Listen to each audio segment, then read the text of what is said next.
lead too heavy into wind. Okay, So that was, it's a little appreciate bit that, short, but, yeah. so that's where he's gonna try to see. Then we won't fix the trail now. Yep, And then we won't fit on the bridge as soon as things happen. okay. Whether or not everybody agrees, I don't know. I haven't talked to anyone else. Yep. Okay, So just a heads up on that. thank you for that. Yep. Should I go get a camera? Did you hear what I said? Yeah. Okay. So I told Kelly it's gonna be a full discussion. Yeah, Ben, when Ben plans on pushing on it, so.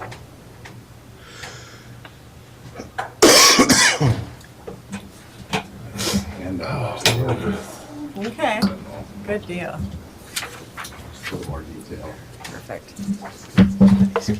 Yeah. Good morning. Morning.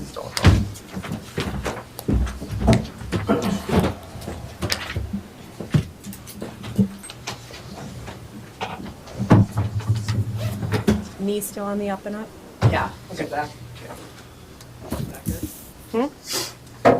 Yeah, it is. It's, I mean, Slowly but surely. physical therapy is doing its job.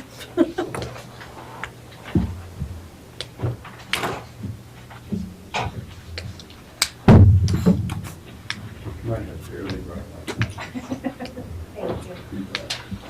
you. not quite enough. That's all right. Thank you. That.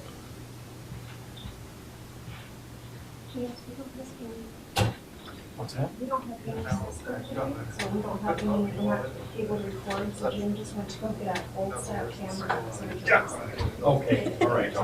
Old stuff. I'll run, It's gonna be like the one over your shoulder. Oh, Jim will be sitting in the front row VHS doing. tape. Krista, are you talking now? Oh no, it's Caroline's turn. Be laughing the whole time.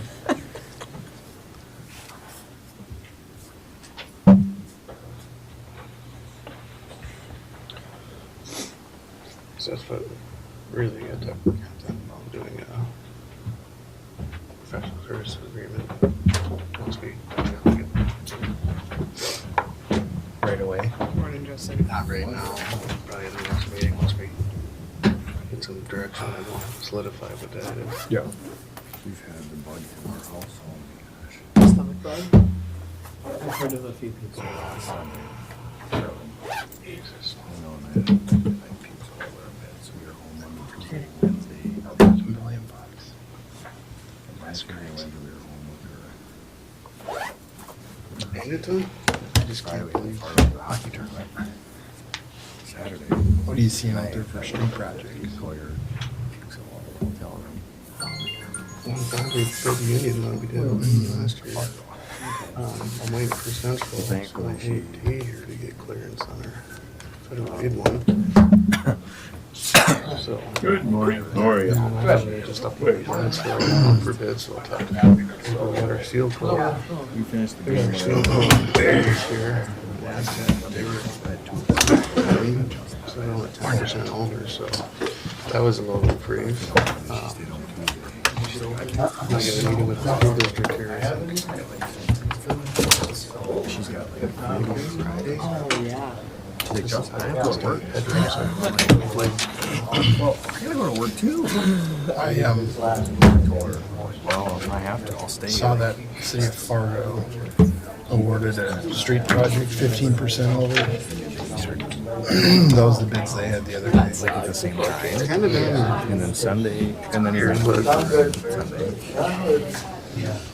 And then Monday. 15 is, I mean, that's kind of your contingency allowance. Is that. So I guess they probably feel fine doing I got that. home last night, and I'm like, how you doing, bud? And then I We feel did a Mount good, State. but I just can't get a solid one. And 50%, so. Mom's like, you have to watch. Morning. I got Yeah, like, He's like crying. He's How do you like, think Central Special One? doing over there? when you're like the last You sleep. have this. We'll grab Looks like it's it. moving. Thank you. I told him, I said, I will often adjust things. Thankfully, my 2 appointments, I might, because I'm literally like 3 blocks from home. Oh, yeah. I might just run in, for the appointments and then It's an hour. The small Yeah, go bathroom, do it, and jump in the shower and clean up. They're being challenging on it. Worst case. You can use it, yeah. So I can at least do my appointments weekend.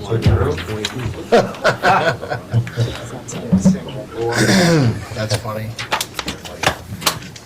Who comes as a big real? Switching chairs with Ralph again? Call me directly, this and that. I told him not to do this.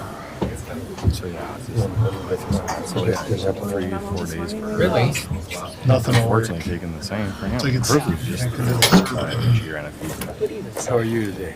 You know, Good. he's getting kind of. Jim's going old Busy school. morning. Yeah, he's getting the other. It's probably, I don't know if it was in his car or if he sprinted down. no, bother for me to text Tony on vacation right now. Well, the 3 minutes to spare. Just run with it.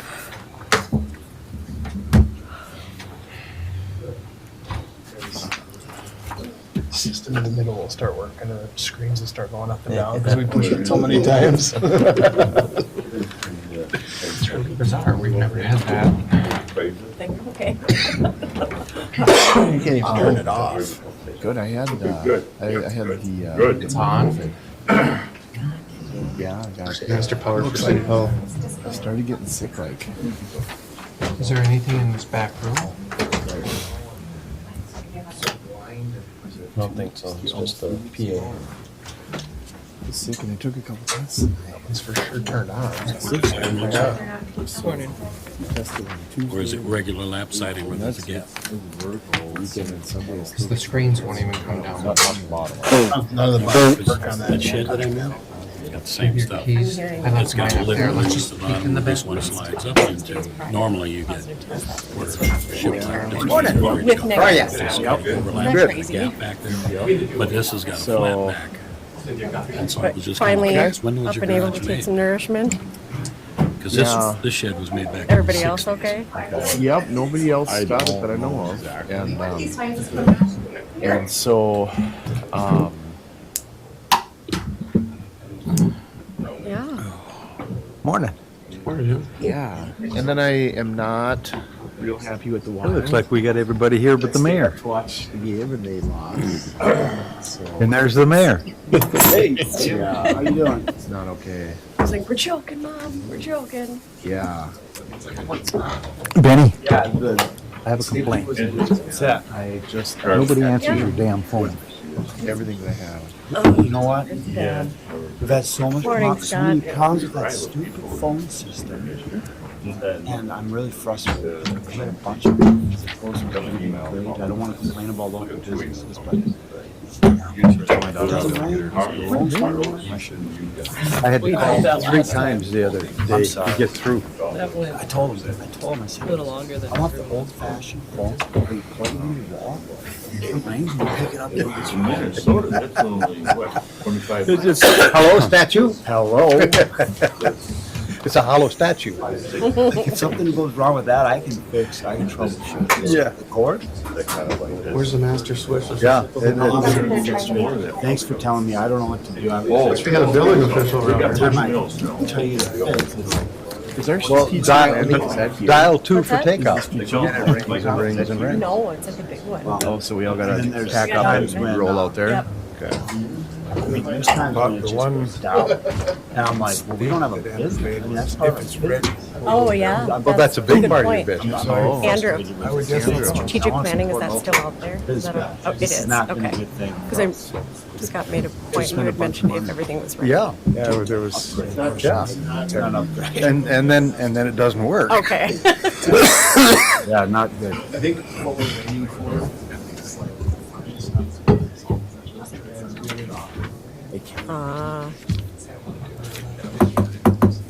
Happy birthday. No, it's not my birthday. Happy birthday, too late. You're already on camera. Okay, 2 days late. 22?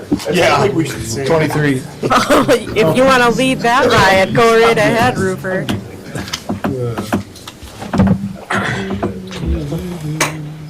Your Honor, don't you think we should sing happy birthday? My birthday's long. I think that's long gone. You missed that until next That year. ship has sailed. Yeah. Good morning, everyone. It's 7 o'clock, May 11th, 2022. We'll call this meeting of Fergus Falls City Council Committee of the Whole to order. Roll call, please. Here. Here. Here. Here. Here. Here. Here. Here. We have a quorum. First item of business this morning is discussion on the downtown riverfront phase 2 bid results, and I will call on Kent Lott. Good morning, Kent. Good morning. Thank you.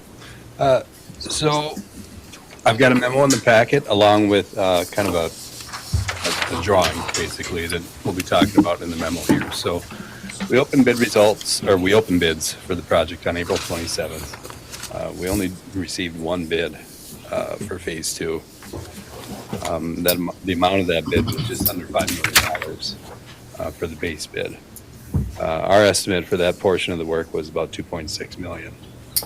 So, recognizing that that's a pretty significant difference, we reached out to the bidder that submitted the bid, as well as several of the plan holders, the contractors that downloaded plans and didn't submit bids, just to kind of get a feel for what's going on in the bidding environment and better understand why the prices were what they were. So we heard kind of some common threads from them through those conversations. One of them being, kind of the continued shortage of materials that exists out there for construction projects, basically. Extended lead times on some of the materials, as well as quotes that the contractors were getting from some of their suppliers being only valid for a really short period of time. Concerns about workforce availability, and even some of the contractors were unable to get subcontractors to even respond, to provide a quote to them so that they could assemble their bid. So all of those things combined, I think, generally lead to risk, which a bidder is going to roll into his bid and reflect that as higher prices.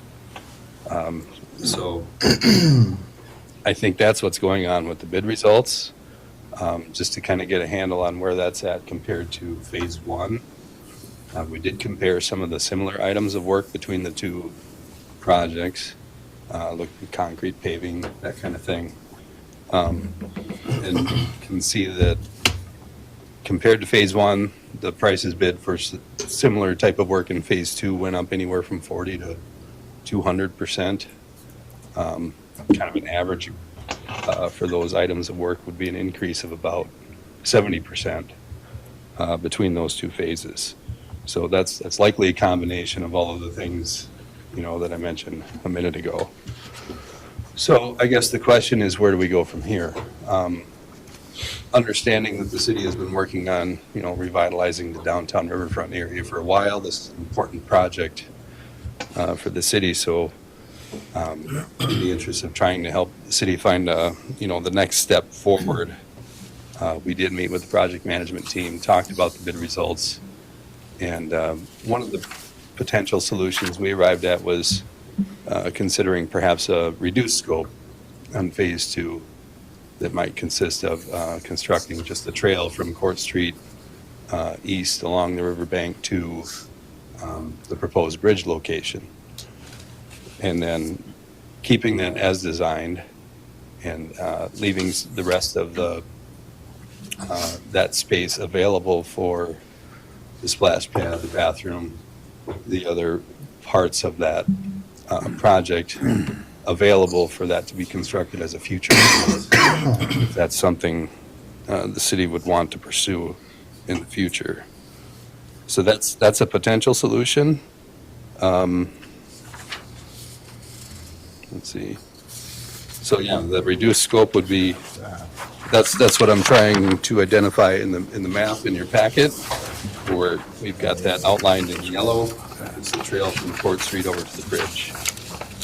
And then the plaza, the splash pad, the river feature, all of that stuff would be delayed until some future date. So if the city did choose to go that route, I do have a table in the memo showing those costs.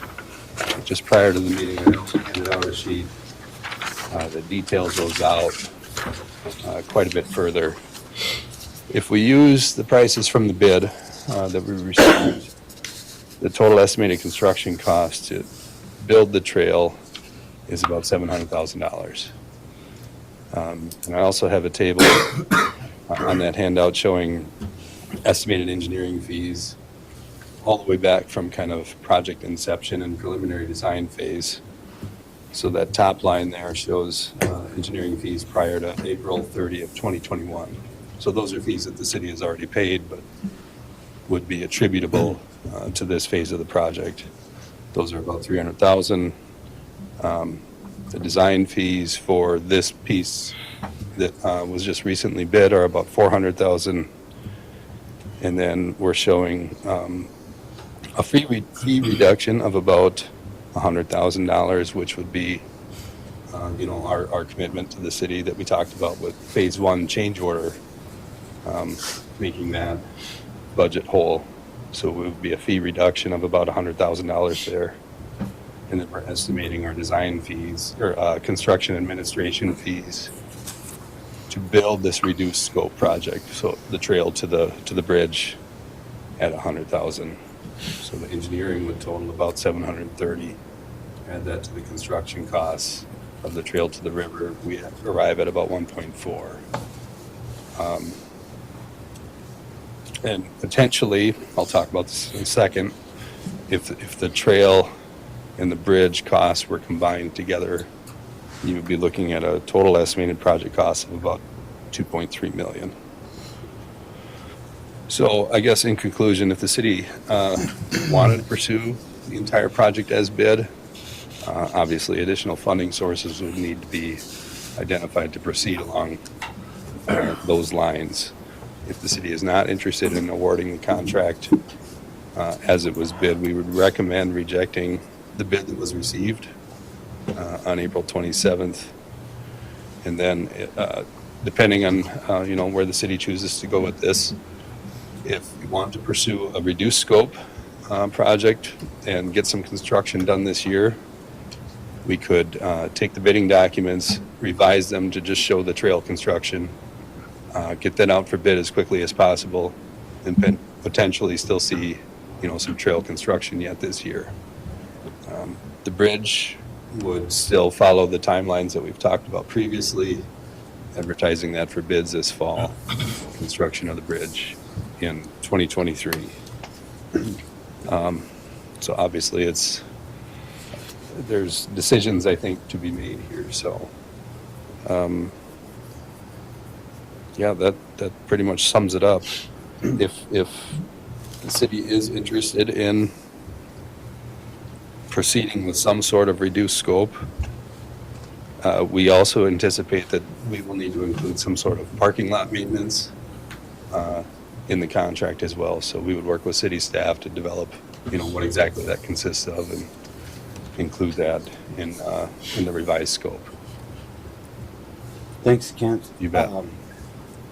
So it's unfortunate that the bids came in where they did, but I guess that's out of our control, and we need to deal with things the way they are, not the way we wish they were, right? So I like personally I like the reduced scope that's been presented by the project design team for a few reasons. First of all, it allows us to move forward with something during this construction season, complete the trail, which was the original intent of the project when it started 5 years ago. But also, as you point out, which is important, it allows future council, whether it's this council or future council, to do the improvements as originally planned if conditions change. If they want to go out for another bonding, prices somehow turn around. But I do think we need to move forward, and we need to move forward quickly. We have the bidding documents. I don't know why we would wait on anything if the council decides to go with a reduced scope. There's so many unknowns in the world, and we have the bids. If we go to bid as soon as possible, as you mentioned, Kit, would that allow construction either this season or next year? Is that? Yeah, I think we would phrase the completion date in the bidding documents to allow that. Which would give us more flexibility, which would be beneficial, right? It should be beneficial to the bidders where they could, perhaps they would preserve some of that work until 2023, you know, if they're busy yet this year. But it certainly would allow them to build it this year if they can. And then also, obviously, it would utilize, you know, the 2.2, the 1.4 plus the ultimately the bridge. It allows us to use the $1 million in bonding, $700,000 has been pledged from the dean, and keep this project moving forward, which I think is very important. Obviously, it's not the news we wanted to see, but I think we need to, in my opinion, we need to move forward with something that continues the project. That's what I'd be for there. What's the, Jim? Does your reduced scope include the bridge? Yeah. I guess I would not go with that. I won't go along with it. I don't think we need the bridge. I mean, I would say, what makes you think it's going to get any cheaper going forward? You know, in a way, you've kind of started the project, and I don't see it getting any cheaper going forward. I mean, all the bids that I'm seeing in my work, nothing indicates that it's going to get any less. And I think to spend, you know, potentially, you know, $1.5 million on a stub of pavement that goes halfway across a parking lot down to the river doesn't make any sense. I mean, I think you either do it all or you don't do any of it. I think it's basically it's a waste of money to do what we're proposing. We're not doing up the walk. The actual river walk in this whole project isn't getting touched. And that's the nicest part of the river, is being down by the river itself. So I think you either should do it all or none of it and just tidy up the parking lot. That's my 10 cents. So when you mean the 5.9? The 4.9. 4.9? I mean, because you're going to get a splash pad and you're going to get the parking lot, and you either do it a pavement to go from there to there for $1.5 million is how many feet is that? 200 to 300 feet, I suppose. Yeah, say 300 feet at $1.5 million. It's a pretty expensive footpath. So, and if you don't, you know, especially, and I agree with Jim. I mean, the bridge goes nowhere anyway, so I just don't see it's worth doing. Thanks, Anthony. Scott? We haven't been presented any options for how we might fill the funding gap. And if we were to follow Anthony's suggestion and go ahead and do it all, is there a way that we could fund it? You know, that there's been a package put together to fund what we were expecting, and now we need more money if we're going to do it all. So let's look at what we might do to find a way to fund it. I think that's an alternative that we need to consider. We can't say we can't do it without even having tried to fund it. Yeah, I don't know, doesn't that make sense? Yeah, I think it makes sense. I think we need to realize too, we're not talking about a small gap, we're talking about a $3 million gap. I mean, these, from my perspective, these prices of what we intended to do originally are way out of whack. We're trying to make a project that includes the original scope of the project of 5 years ago to have the path from, you know, the trail connect all the way. It allows us to go up to Veterans Park with a bridge that was put in. It was planned as part of community meetings for this entire project. We've raised money. We've got $2 million committed. Of course, $1 million of that is bonding dollars. This is not talking about, you know, the $3 million gap would presumably have to go on the taxpayers. It would have to be. I mean, we could maybe fill some of that gap, but I don't know how we fill it. Isn't it only $2 million? I mean, it's 2.3 or 2.5, rather. I mean, we expected 2.6, and it came in at 4.9. The total with the alternates is 5.9, right? It is 5.9. 5.9 versus 2.7, So why does it say 4.9? That's the base. That's the the base. base. So that's kind of misleading. I mean, can we talk real numbers? I mean, now we're talking 6 million, not 5 million.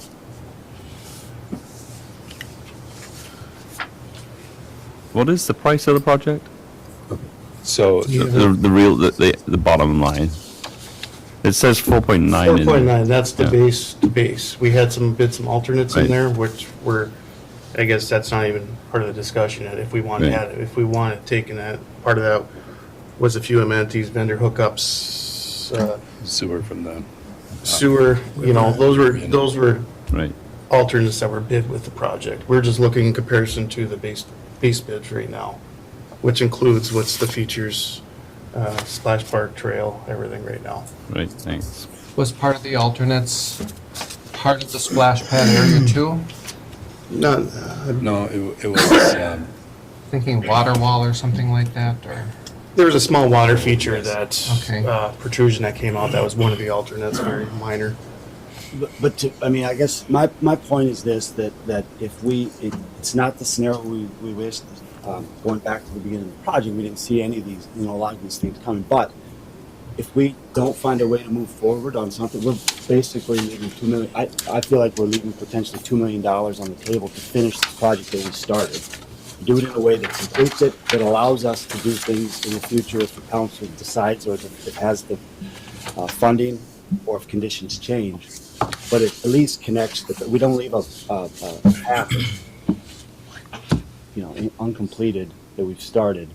That was the original intent of the project. So, again, the 2.2, some of those costs have already been spent, right? They're just allocated to this part of the project. right. Plus, there's 700,000 from the Vidine, which is contingent upon phase 2 being completed. So that's 700,000 that we won't have if phase 2 isn't completed. There's $1 million in the bonding for phase 2. So if we wish for things to be different, that's great, but they're not. I think we've got to find a way to get something done to make this project the best that it can be. And I don't think under this scenario with the 2.2, and someone built, and correct me if I'm wrong, I don't think that this looks like we would put any of this on tax. This would not be local property tax levied dollars, or at least a very, very small portion. So if you were to do this $2.3 million project, we have the state bond funds of $1 million, and then if Vidine is still in for 700, we'd of course have to check with them because it would be a reduced scope of 700. The fundraising for this half, 150.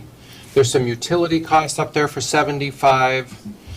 Maybe a little parking lot dollars for that 11.5 we could take, and then possibly ARPA funds for 360,000. So there wouldn't be bonding in that scenario.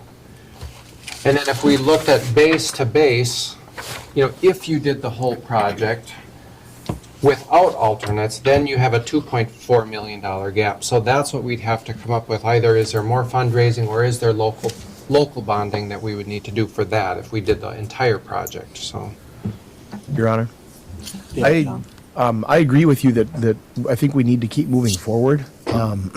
We need to make sure that we're doing it in the most responsible way, and as has been said several times, I mean, the circumstances are just what they are. I mean, materials are just way more expensive, and that's out of our control. But I also don't think it's realistic to expect that material prices won't come down at some point. I mean, I don't think our economy can survive this. I mean, it has to, correct itself at some point.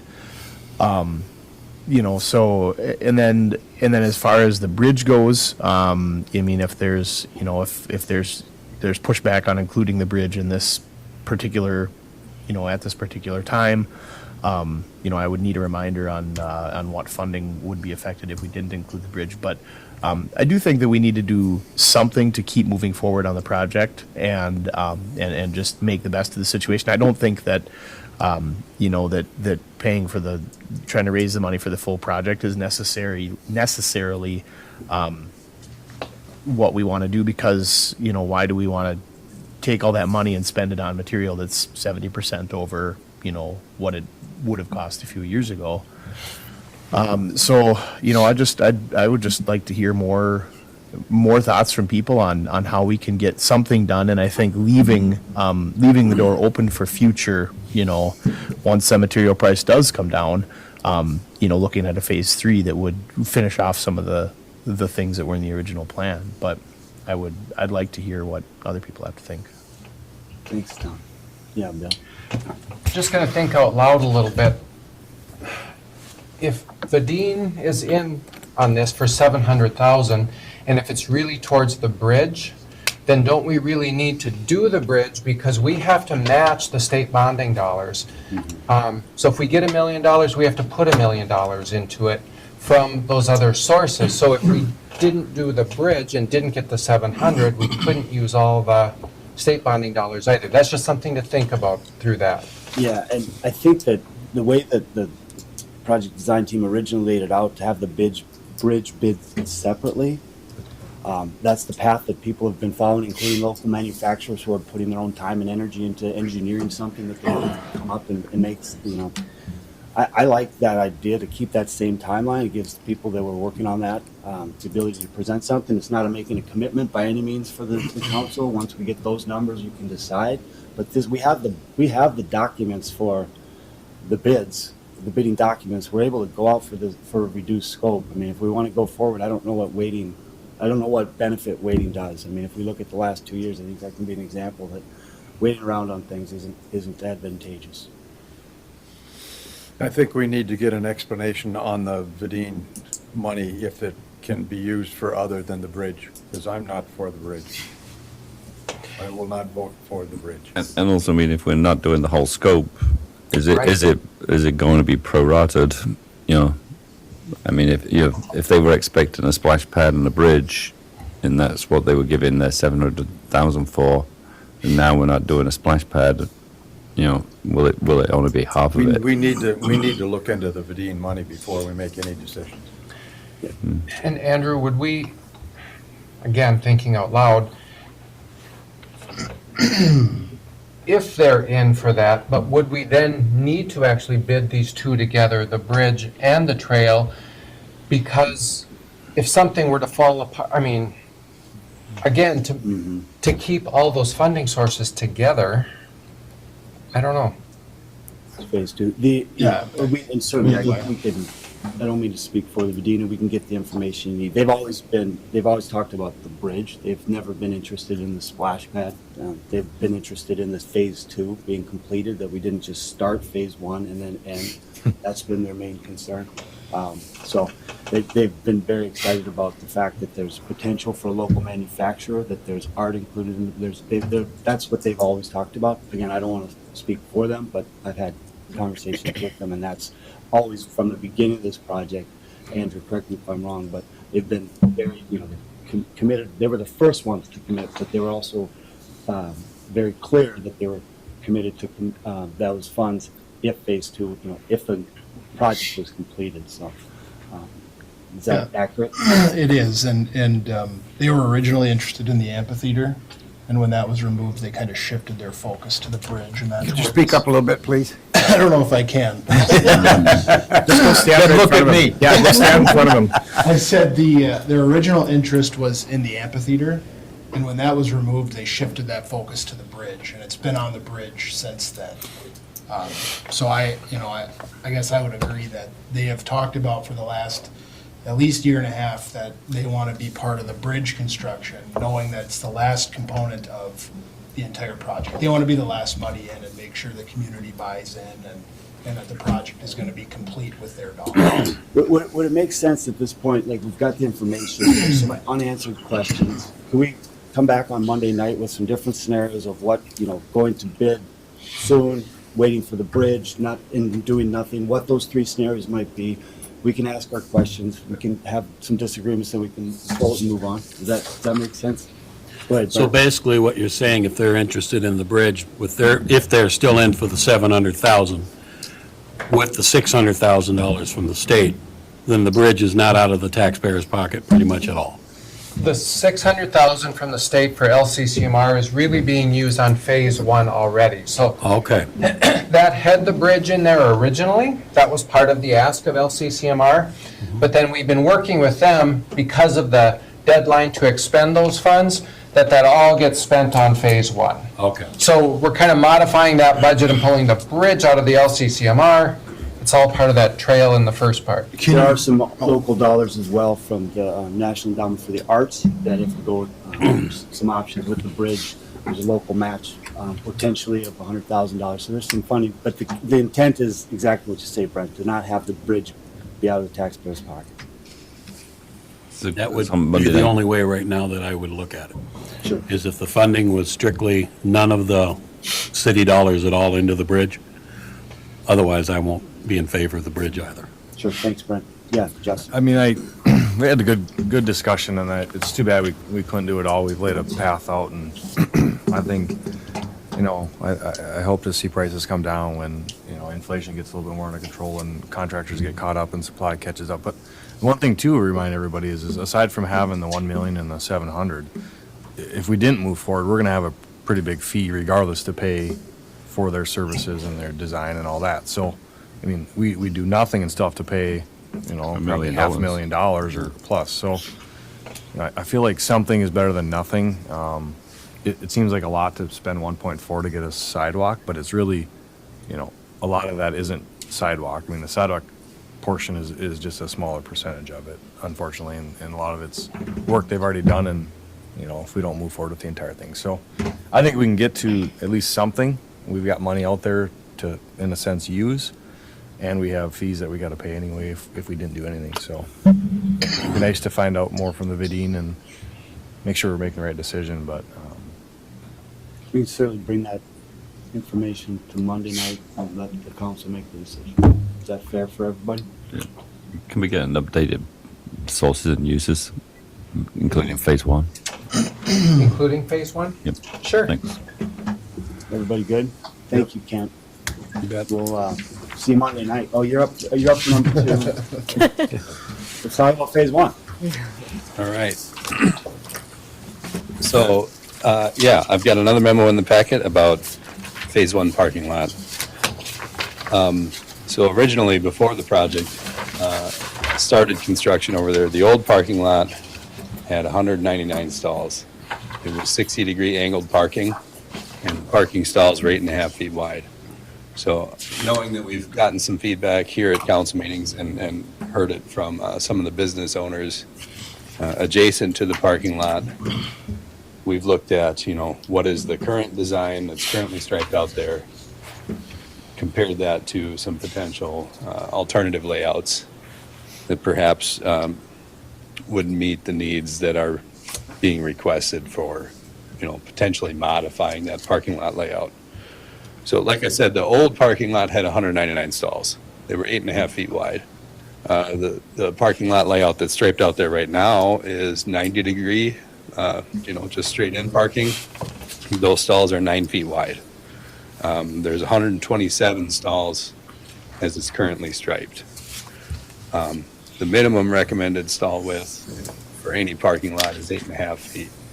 So we're a little bit oversized. I would call 9 feet a comfortable width for parking stalls. Is typically what we try to aim for in parking lots.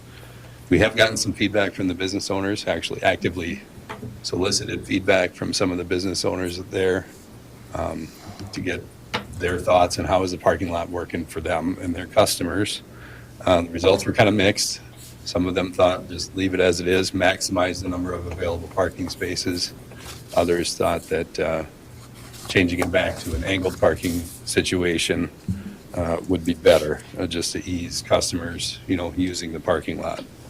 So we did put together 2 alternative layouts. One of them is still 90-degree parking, but widening out the stalls from 9 feet to 10 feet. So what that would do, it would eliminate 14 stalls from the current layout that's striped right now. And you would have an end result of 113 total parking stalls.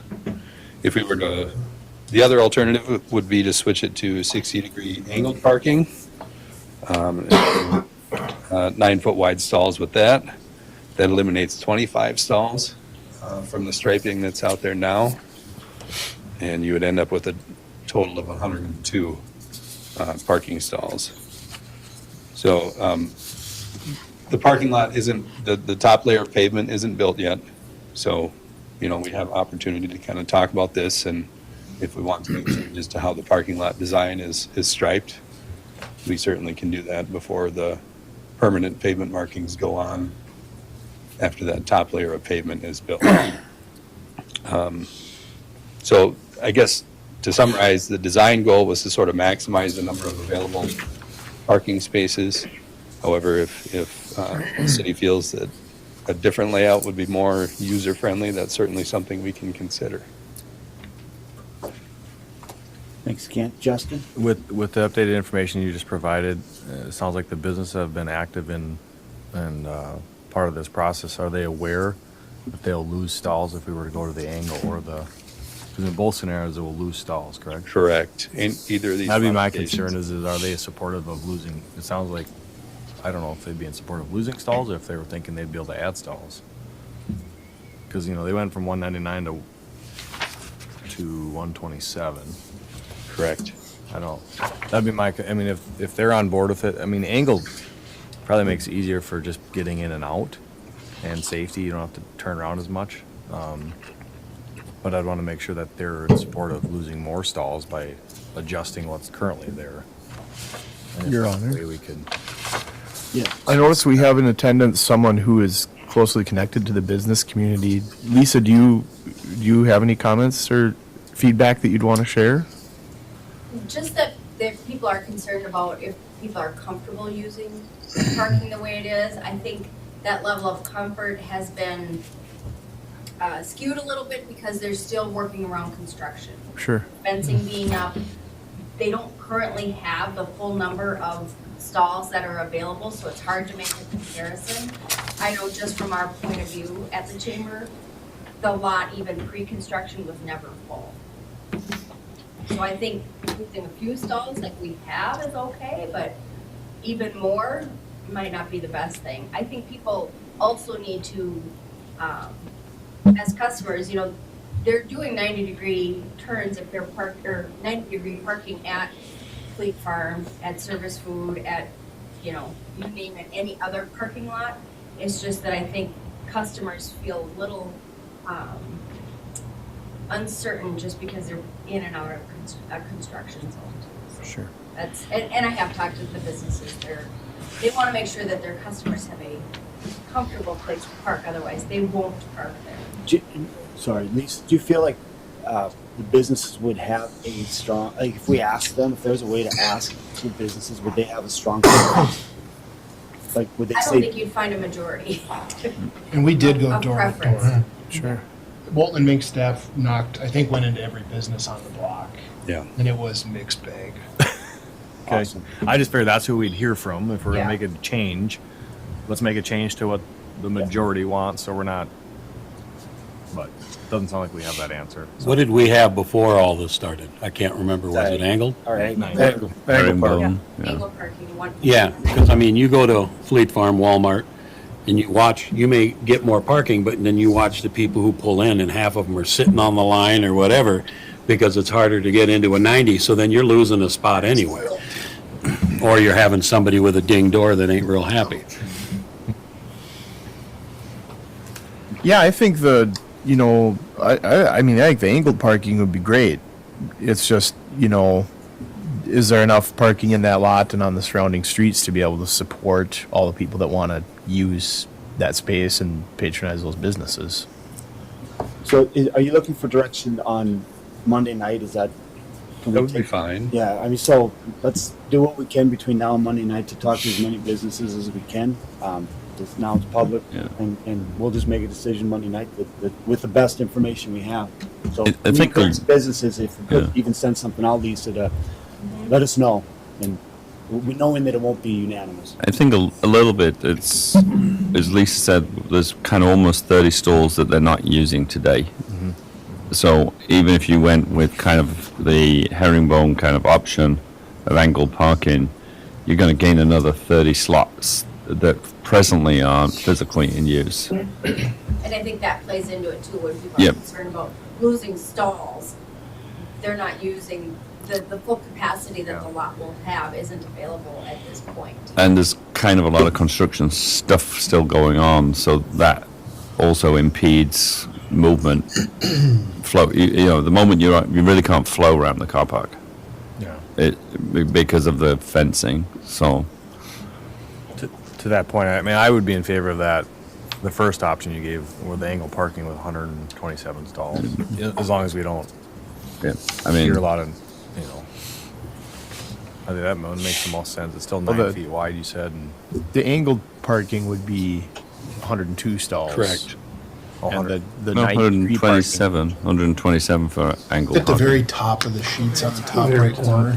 that's highlighted. Yeah. Oh, You wanna go through? So the 90 degree would be 113 stalls. The angled parking would bring that down to 102. Here's a, I'm in favor of the angled one. Me too. Justin and I are gonna die on that How many hill. stalls it is.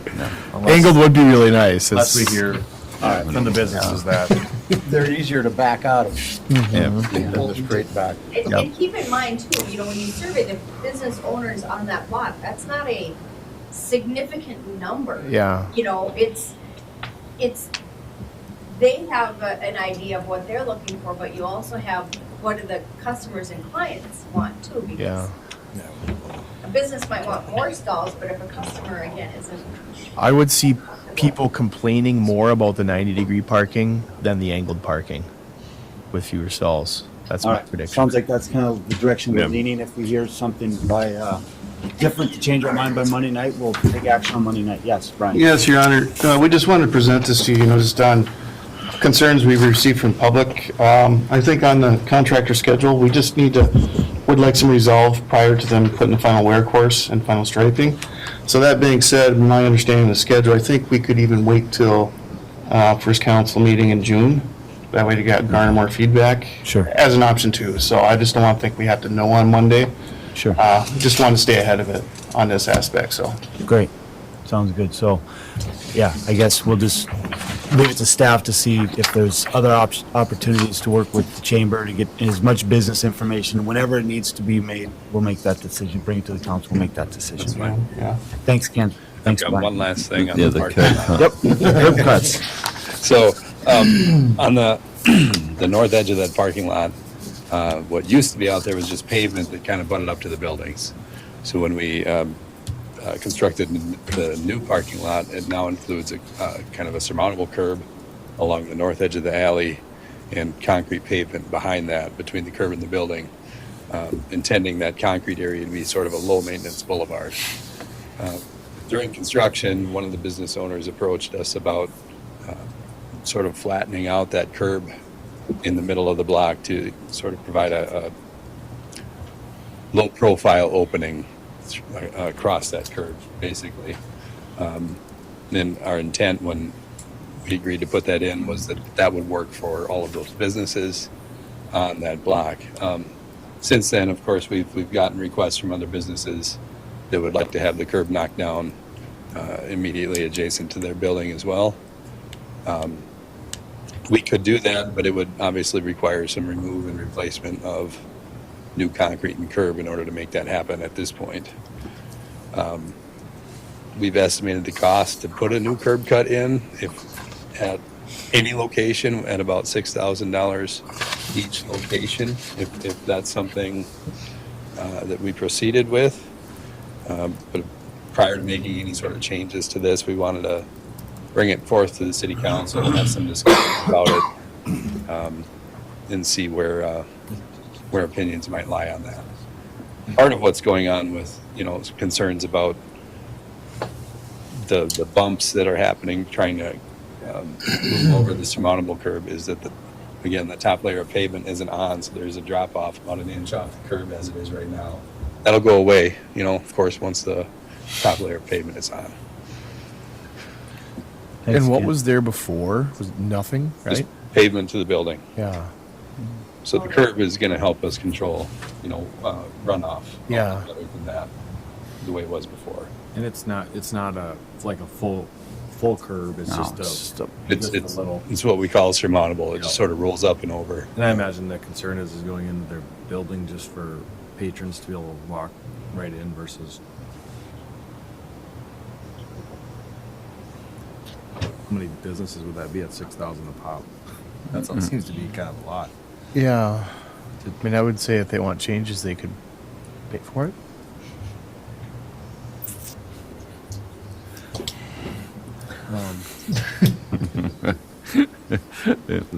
They probably said they want it back how it was. I mean, the other one was I know Sears was concerned about the height of backing up to their loading ramp. Are they included in this? I know our staff has been talking to them, yes. Because I know that was one of their concerns was that it's, you know, they're loading dock, and now when they back onto it, the two are not obviously at the same height anymore. You know, I had a question on the, so the curb cuts, we've done curb cuts out on Union, like for handicap accessibility. It doesn't necessarily have to be, and I apologize if you covered this, I was reading something else, but it doesn't necessarily have to be done as part of this project. We could go, I mean, if we put the top coat in, let people live with it for a year, see how it works, and then right? I mean, it could be done at a later time if it absolutely was necessary. Is that accurate? You certainly could. You could rework it. I don't know if we could, at that point, do it under the contract. Right, but I mean, we've gone out and we've cut curbs on Union and stuff. I mean, it's already done, right? I mean, it's not like we're saving money by doing it as we're building it. It's already, the concrete's already there. So if we put the top coat on and I give them an accurate representation of what it's going to be like to see, rather than, And then come back to it if it really becomes an issue for. Sure. I'm thinking about out front of is it the airport or wherever it is downtown, we put a curb cut in there to accommodate handicap bus and parking, and it's something that we can do after the fact into an existing curb. So I think it might be a little premature before we even see the final product, to go out and start cutting curbs, but that'd be my thought. And I think that something like a loading dock is obviously, a little different than somebody just having to take an extra step over a curb. So I didn't mean to be so cruel and callous in my remarks earlier. We're used to that. I think that makes sense, but maybe just have an open line of communication, letting them know that, we can revisit this after it's finalized and we've got some time to use it. But as far as that goes, I'm good with that. But as far as Anthony said, I don't know, that might be something we need to address. Well, it's kind of along the lines of the other one. It sounds like sometime in June is when the final top coat is down. So if we can have communication with those businesses, including Sears, to see if there's anything that needs to be done at the time of actual construction to accommodate. Yeah, because currently, if you're going to do this, though, this should be done prior to the top coat. Yep. That's what I mean. That's what I mean. Like, just this, I would say, would need to be a decision sooner. Monday. Yeah. Be nice. yeah, because currently when they back up to the dock, before their trucks were level, but now with the pavement being down, it's lifting up that rear end because their front end's going down. Yep. So you won't really know, like you said, until we get that pavement in there and you can see how their vehicles are level. Yep. Okay. All right. Guess we'll make a decision on that Monday night. We'll talk with Sears, particularly on that specific one. Yep. And for sure by Monday, we'll talk. Thanks, Brian. Thanks, Kent. Very good. Don't tell them Thank what I you. said. All right. Moving along, next item of discussion is Public Improvement 6079, which is the 2022 Sidewalk Program. Brian Yabal. Good morning, Brian. Thank you. Good morning, Your Honor, and members of the council. Staff, we've reviewed the sidewalk rates from the 2021 program, and we did some solicitation. And before you right now is what we're trying to present is for the Public Improvement 6079, which is the 2022 Sidewalk and Driveway Program rates. We're making a few of the following adjustments. Course across the board, but I don't think it's very significant. But we feel these rates, which includes our engineering costs and our share of this program. Like I mentioned, this is applied to the concrete sidewalks within our right-of-way, which is usually a 100% petition project. driven by the petition of the owner. The city, yeah, we allocate about $30,000 a year for this, for our share of this program and that. So over the past years, it's been well received and it continues to be a successful process and everything. And I just want to note for any interested people associated with the program to contact Troy Haugen, my engineering staff, who manages this program and that, and he can walk you through the process. So at this time, I'm requesting to initiate public improvement 6079, which is 2022 Sidewalk and Driveway Program, and to approve these rates for the 2022 Sidewalk Program. Thanks, Brian. We can do this by motion, bring this to the council. I'll offer that, Your Honor. Thanks, Jim. I'll second. Thanks, Krista. All in favor of that motion, say aye. Aye. Opposed, same sign. Motion carries. Next item is the Mndot Master Partnership Agreement. Again, Brian Ybarra. Yes, thank you. Before you right now is the Mndot Master Partnership Program. This is on a 5-year term. It is up for expiration June 30th of this year. This is a standard umbrella contract which allows local agencies such as the city and Mndot to exchange goods and services. It also allows Mndot, if requested and authorized by a local agency, to deliver small routine maintenance services to local agencies such as the city. And there's an example in this agreement under Exhibit A that shows some of the services we do render from Mndot. I will admit we don't use it a significant amount. However, we do use it for any state aid on our state aid routes for any speed studies when those are requested. So at this time, I'm just requesting to approve the Mndot partnership contract between the city of Fergus Falls and Mndot. Thank you, Brian. For any questions? Any questions for Brian? We can move this to the council by motion. I'll offer that. Thanks, Caroline. I'll second that. Thanks, Justin. All in favor of that motion, say aye. Aye. Opposed, same sign. Motion carries. MS4 annual meeting. Yes, Your Honor. Just quick, part of the city of Fergus Falls is part of the MS4 MPCA Stormwater Pollution MPDS program. Part of the conditions of the permit is that we have to hold a public meeting. And therefore, I'm requesting the council set the MS4 Stormwater public meeting for June 21st, 2022, and in these council chambers beginning at 5:30 p.m. I would just like to note right now with this program, everything's been going well, but we did receive notice from Mndot that we are getting audited by them. It's quite we just got notice of it. I have staff, Matt Harrington, that's been working. He leads this program as well, but it seems to be going quite well, but it could take some time. Oh, yes, it is. Someone like to offer a motion to bring this to the council on Monday night? I'll make that, Your Honor. Thanks, Anthony. I'll second. Thanks. Justin? All in favor of the motion, say aye. Aye. Both same sign. That motion carries. All right, next up is Barber Park Survey. We'll call on Public Works Director Guy Taylor. Good morning, Guy. Good morning. Thank you, Your Honor. Back in 2020, Petal Fergus Falls was given permission by the council to apply for a grant to improve the trails out at Ferber Park, the mountain bike trails. With that grant, now Mndot is requiring an archaeological survey be done on that property, just to its location, the geography. There's suspect signs out there that needs to be investigated. So Mndot will pay for 80% of the grant, or for the project, and then the city will be responsible for 20% of that. Our responsibility then would be $5,530.49 to participate in this. And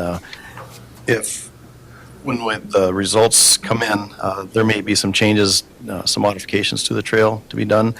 But the grant award is $75,000. So significant grant for our out-of-pocket cost of $5,500. Thanks, Guy. So we can bring this to the council Monday night by motion. I'll make that. Thank you, Brent. I'll second that, Your Honor. Okay, Tom, second. All in favor of the motion, say aye. Aye. Oh, same sign, that motion carries. Thanks, Guy. Next, we have an update on the 2022 building permits and projects. We'll call on Building Inspector Jason Schutzley. Good morning, Jason. Good morning, Mayor and Council.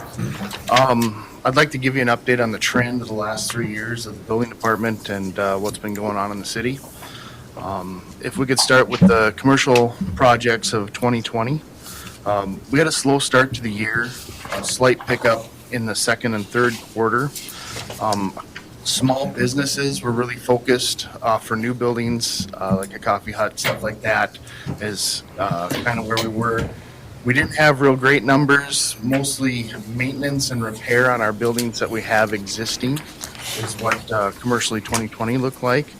But when we jumped over to the residential side of 2020, we had a tremendous takeoff and remodel of existing properties, which contributed to the fact that we had a lot of new construction come in that year for housing. We had 41 building permits for new houses come in 2020. It was the highest number we had in 20 years. We still stayed high at 35 is what we did end up building that year for new housing. But with material getting pricey and tough to get trusses and stuff, we lost 6 in that process. Instead of having 41, we went to 35 builds.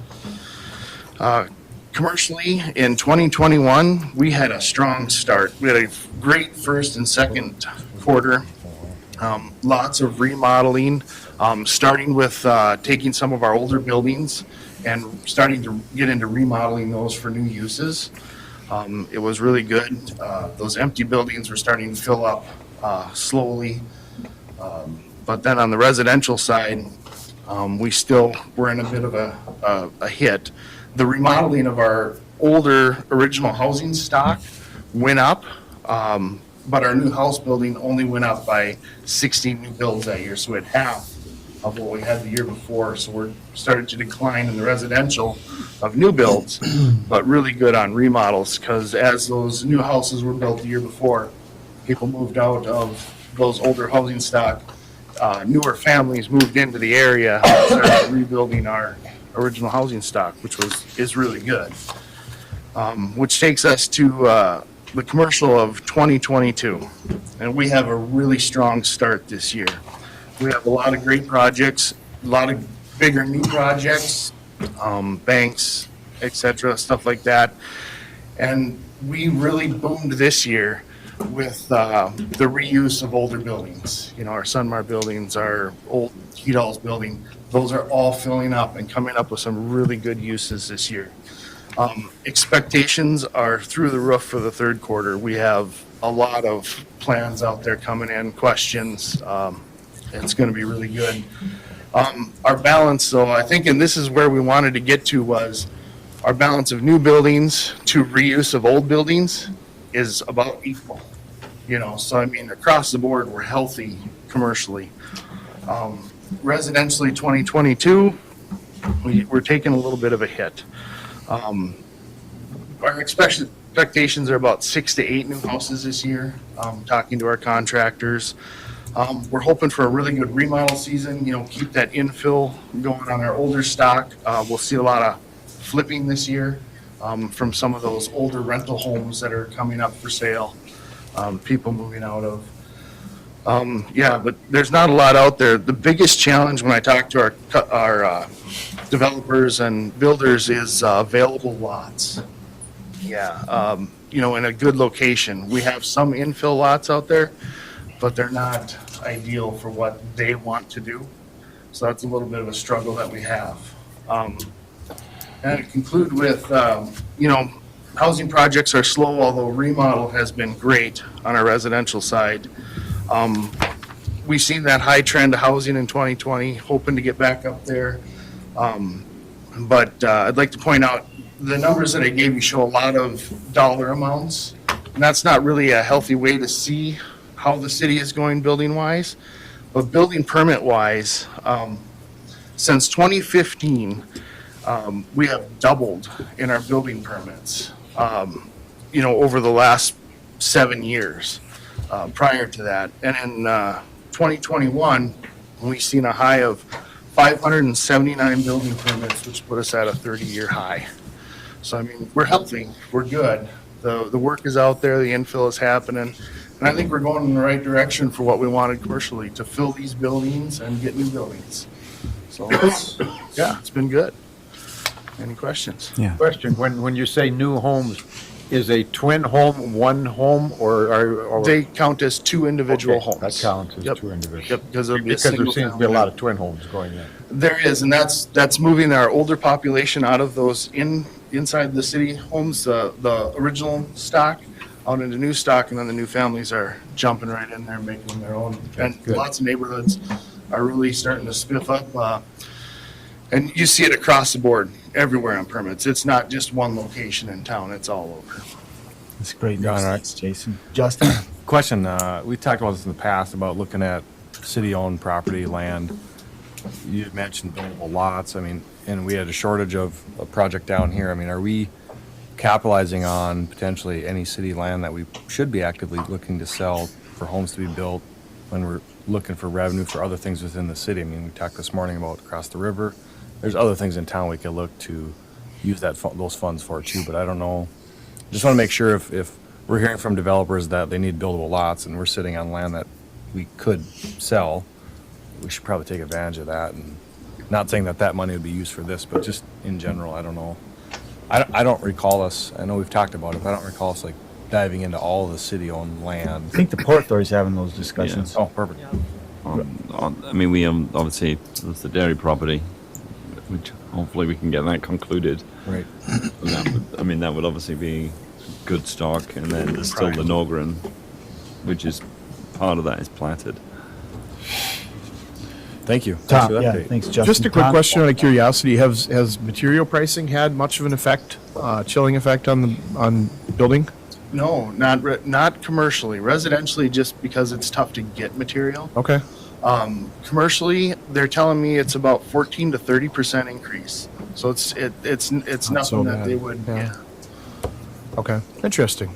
Yeah, because I'm doing a little remodel myself, and with the 2x4 being, 4 times what it was not too terribly long ago, I know it's had a chilling effect on my budget, but I'm glad to hear that people are still, using our contractors and buying materials, so. Really going after it. That's good, good. Thanks for the good news, Jason.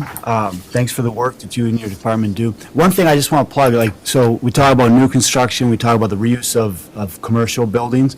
I think there's been discussions with HRA, with Habitat for Humanity, with city staff about some of the houses and vacant lots that have been acquired through probate or through foreclosure, whatever it is that the city owns.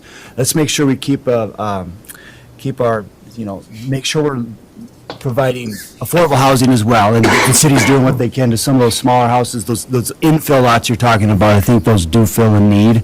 I think there's ways that we can get, obviously, we talk about affordable housing with the price of construction. $300,000 is not that's great. That's great for our economy and families, but let's keep in mind the affordable housing and what we can do, and I think there's some good conversations that have happened, so thanks for that, and keep up the good work. Thanks, Jason. All right, one last item, and that is a surplus item, and we'll call on Guy Taylor. Thank you, Your Honor. And we'll be requesting council action on this item, kind of timely. Requesting you declare Unit 278 our backhoe surplus and authorizing its sale. It prematurely got advertised on our GovDeals website, so the sale on that closes Monday. We do have a reserve bid on it. We haven't met the reserve, but we're hopeful we meet the reserve. If not, we have a backup with a trade-in allowance that a dealer has committed to. So just requesting that piece of equipment be declared surplus and authorize its sale.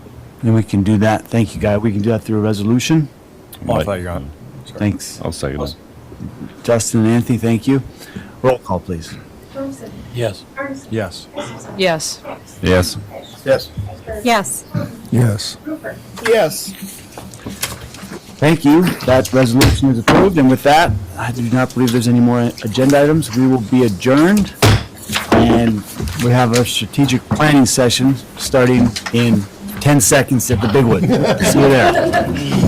Call it Zoom on the way there. I forgot about that. I've been trying to think about it as I sit here. How long will that be? 2 hours. Okay. Maybe they got the ice cream up to I don't think